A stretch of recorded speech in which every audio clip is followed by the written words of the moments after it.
was up on the Hill talking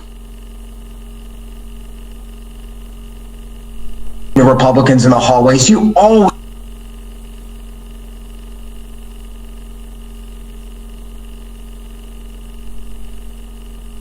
got the sense from many of the rank and file that they were Mitch McConnell, Kevin McCarthy even saying things in private. All of this, pick your analogy, the dam breaking, the floodgates opening. This is a marriage that is breaking up, a political marriage. This was never a relationship between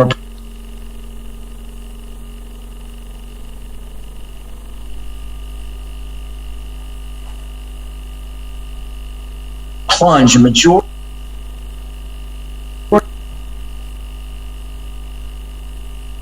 sort of mark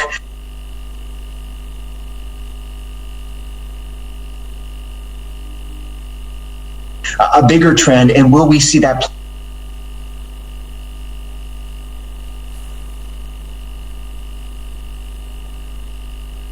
play out today on the floor? It's definitely worth watching.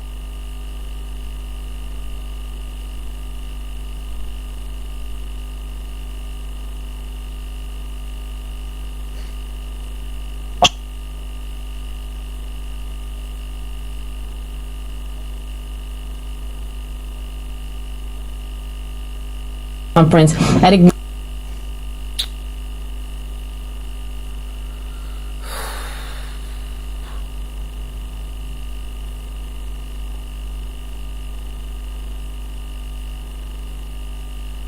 Republican Party in the House. There have always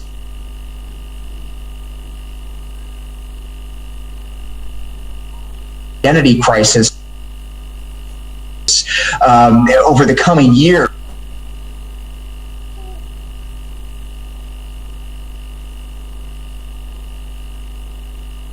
This is something that has been a long time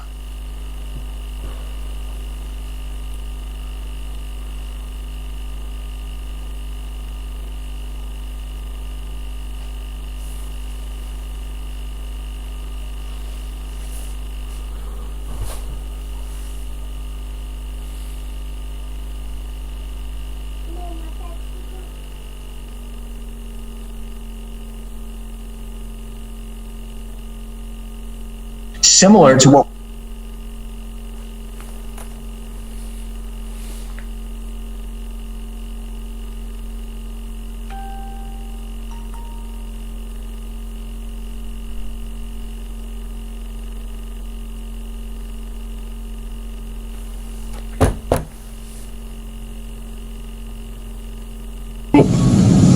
when President Trump was impeached the first time. Justin Amash, who is an independent, did vote for impeachment in the House, but not a single Republican did.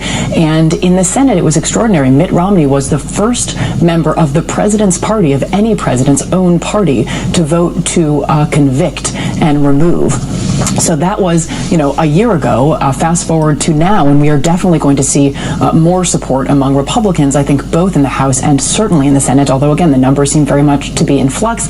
And I think the whole, there's a real dynamism to this situation right now. I think, we're a week out. With every passing day from the siege of the Capitol, I think the story gets worse for the president. So, I think that there's an imperative for speed, obviously because January 20th is looming, but it's also the case that, if anything, I think the impeachment case grows stronger as we learn more about exactly how harrowing the scene inside the Capitol was, how much planning and organization preceded the actual storming of the Capitol. So I'm not sure if the number of Republicans on board right now is the same as it will be at the end of the day and tomorrow and in a week, because I think the situation just feels so fluid right now.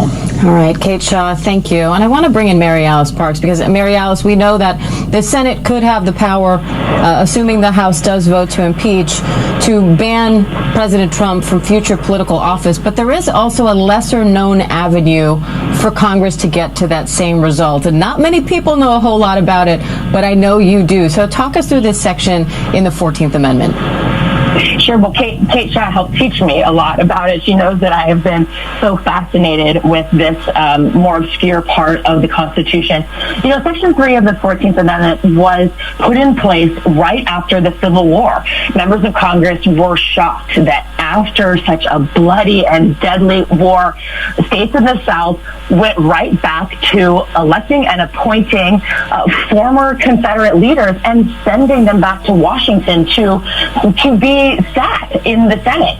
And members of Congress said, that's just a bridge too far. We just fought a war. The war had only concluded, but also some other legal professors and historians this week are really torn. You know, some say absolutely, like you've been talking about with Terry and others. Some say absolutely. They think that what happened the case could be made that it's on the same level. Others have said absolutely not. That one day, as violent as it was and as scary as it was for sitting members of Congress, is nowhere near the same as a years-long war. I mean, in the Civil War, we're talking about 700,000 Americans who died. We didn't see a war last week. And so I think that these historical comparisons are so interesting because they're so rare and because as Americans, we just don't have many moments in history to go back and point to and use as legal guidance going forward.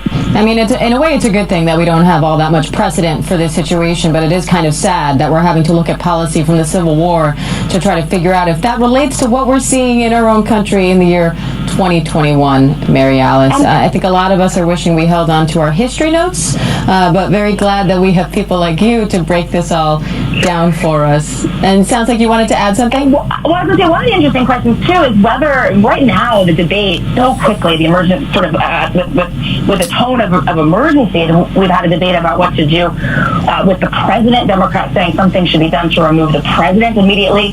But actually, this part of the Constitution that they're citing could very much be used to apply to sitting members of Congress. In fact, like I said, that's how it was designed. And so the question is, regardless of whether Congress impeaches the president, uses the impeachment process to convict the president, there's still a question about whether down the road they could return to this authority under Section 3 of the 14th Amendment to move to expel sitting members of Congress. Obviously, Congress already has rules around expelling members of Congress, but they could be sort of hearkening back to these same Reconstruction era amendments to solidify what they see as their own authority to expel their own colleagues. I just think that is possible, and I think that senators like Senator Ted Cruz, Josh Hawley are very aware this week that there are some Democrats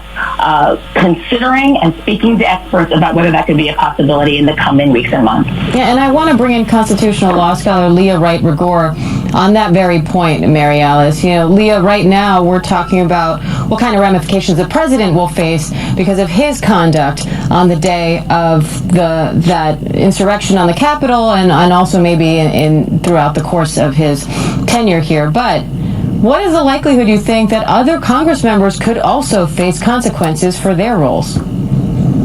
So I think there are a couple of things. One, the focus right now is on Donald Trump. It has to be on Donald Trump because right now we're really facing somebody who has essentially unlimited access to incredible power, whether it be national security secrets, whether it be classified information, whether it be, the ability to incite and to, pour gasoline on the fire of thousands, if not millions of people across the country. So that's the first thing. But I think what we've also seen is that a number of Congress people have called for these kinds of impeachment proceedings to be held against their fellow Congress men and women. That anyone who aided and abetted in the insurrection and the Capitol riots in the last last week, that they be held accountable too. I think you'll find far more contention over that kind of conversation, and in fact, it'll probably take a back burner. Although we've seen some people call for this kind of resolution. But I do think we're going to see forceful calls, particularly after the Donald Trump thing is dealt with, at least on the side of the House of Representatives, because again, there has to be some way of holding people accountable who not only helped incite this and rev up the crowd, but also who perhaps aided and abetted, whether it be providing information, providing location, and there has to be some kind of accountability. And we've seen that Congress people have already expressed interest in using the tools of Congress to hold people within their own body accountable, because what other way are you going to hold these people accountable? And Leah, when you looking at the focusing back, when you look at his speech before the rally, I expect his legal team is going to try to emphasize the part where he said to go to the Capitol peacefully and lawfully, and that the goal was to just cheer on the senators that were going to vote against certifying the election, as opposed to mentioning violence. I wonder, though, how much his comments after the riot started, when he came out on video and said, we love you, you're very special, but go home. Is this going to focus specifically on his speech before the rally, or do you think some of his other actions and behaviors are going to come into play? I think everything comes into play, particularly when it comes to somebody like Donald Trump. The actions and the words before the Capitol riots were astounding. They were for lack of a better word, incredible, in that they were so clear cut about the expectation of the crowd in the way that the crowd interpreted them. So surely those will be used as we talk about accountability. But then what we see is that the tweets that go out after the riots, or while the riots are in progress, and the kind of videotape message that the president sends out do nothing to actually quell the violence. If anything, the violence has raged so out of control by this point, they do nothing. And in fact, it provides a level of encouragement, particularly because the president is so kind of soft and comforting, right? Special people, we love you, that kind of thing. So what we do see is that a lot of people on the ground interpret that as further encouragement. So I don't think that there will be any space to really defend the president's actions and his rhetoric